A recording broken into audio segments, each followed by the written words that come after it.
Bila sebut super vitamin E, apa maksud super tu? Apa beza dengan vitamin E biasa?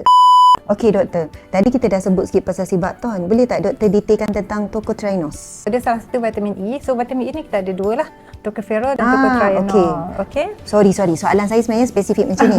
Bila sebut super vitamin E, apa maksud super tu?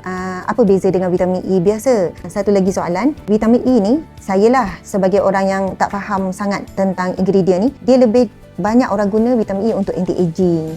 Katanya untuk kulit dan juga untuk anti-aging dalaman kita sel-sel ke apa kan. Dia biasa vitamin E anti-aging. Jadi boleh doktor Kalau saya boleh bandingkan, kenapa tocotrienol ni kita boleh kata 40 hingga 60 kali ganda lebih berkesan berbanding tocopherol. Kita buat analogi lah, okey? Tocotrienol ni dari segi molecular structure dia, dia lebih mudah bergerak berbanding dengan tocopherol. Okay? Kalau kita tengok, tocopherol contohnya adalah satu truck yang berjalan dalam lorong yang sempit. Okey, dia boleh bergerak tetapi lambat. Tapi tocotrienol kita boleh andaikan dia seperti motosikal yang berjalan celah-celah trafik tu. Okey, dia laju.